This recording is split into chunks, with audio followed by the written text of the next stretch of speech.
This is doing me and only God can blood song. I do not know what the fuck you thought it was, song. Possible fucking champagne in a club song. All right, welcome to This Week in Mediaocrity, where we present you with all the best and the worst of the media. I'm your host, Joel Foster, and I wish the news would just calm down for a few days so I could get some laundry done.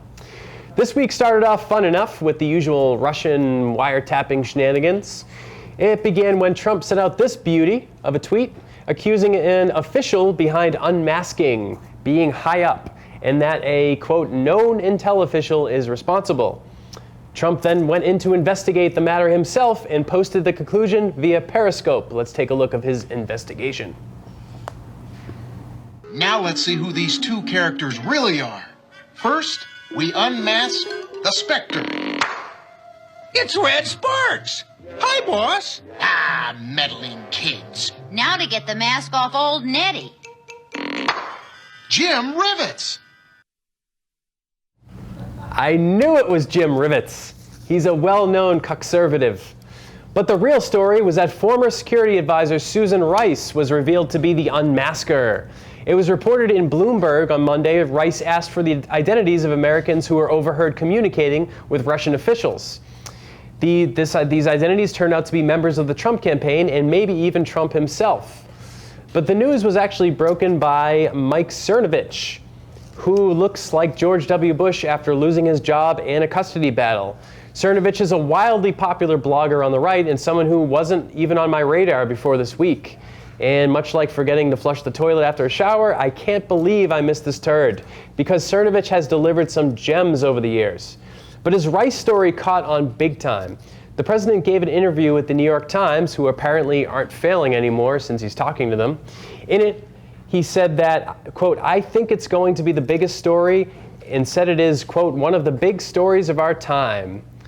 First of all, we all know that the story of our time is Dirty Grandpa.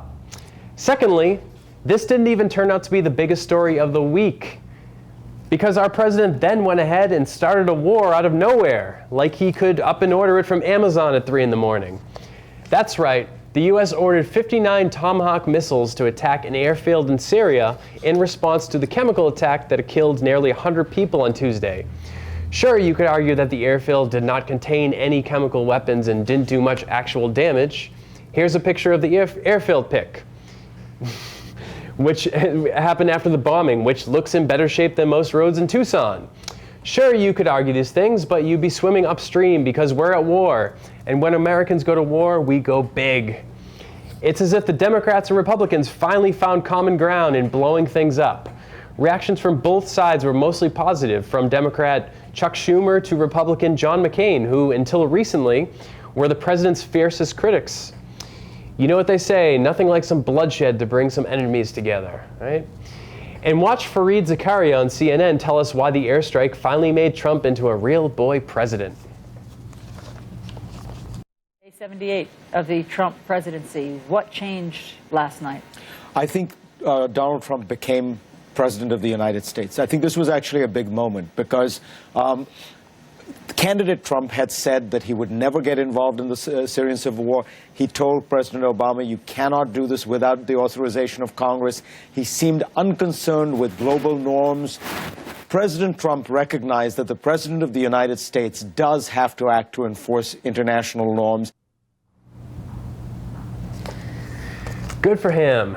Fareed sounds absolutely delighted because nothing gets the ratings going like a war. It's like a new Lady Gaga special, but with more loose meat. Ugh. And this is where things get really bizarre. Remember Mike Cernovich, the down-on-his-luck George W. from earlier? Well, him, along with the usual cast of right-wing internet sociopaths like Alex Jones and Paul Watson, actually opposed the airstrikes. That's right, they're opposing Trump. Well, not really. They're saying the deep state is tricking him into distancing himself from the decision that he alone made, but it's close enough. And Trump is golfing this weekend, so we really shouldn't bother him anyway. He's probably taking a cat nap with the Chinese president as we speak, so shh. But Jones and Cernovich both accused the operation of being a false flag event perpetrated by al-Qaeda in order to get us to attack Assad. And you know what? I hope to never say this again, but their story almost makes sense. I know, I feel dirty saying it.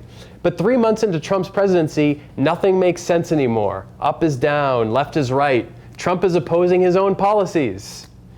And Sean Hannity is even opposing Obama. Okay, he's talking about Obama there, but still. And now we have me defending Alex Jones, a man who sells you sugar pills to cure you of cancer caused by gay frogs. I don't know, but I've been looking more suspiciously at those frogs. So I think we should be a little reserved in our support for the airstrikes in Syria. I'm old enough to remember Iraq and the gung-ho spirit in the country, including my 18-year-old self. Maybe it does sound like a good strategy to land a sneak attack to send Syria a message. And it was a terrible tragedy to see these people suffer from a chemical attack. But as bad as it is, this is the same kind of rationalizing that got us into Afghanistan, Iraq, and Libya. And 100 people died in the attacks, but let's put this into perspective. We've launched 14,000 airstrikes in Syria since 2014 and killed hundreds of people. Why didn't we care then? Instead, we turned our backs on the people fleeing that country and made them stay in the place that we're now going to bomb. In other words, it's a typical war, which rarely makes sense. And in the end, what does it accomplish more than anything? It makes Trump look tough, and it takes the heat off of the Russian story, at least for now. But it's going to be really interesting when Putin fires up that editing bay and begins reviewing the footage. Curious to see what he's got. And maybe this was a good choice after all, the airstrike. I'll be the first to admit if it turns out to be right.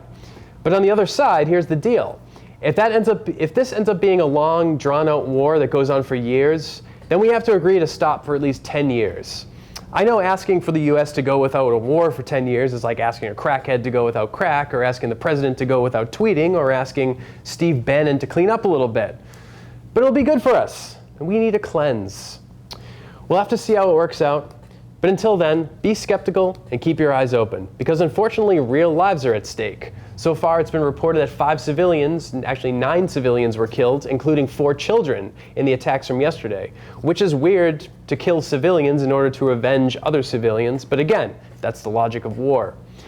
It's easy to cheer on the sidelines, but once this thing gets going, remember that the blood is on all of our hands.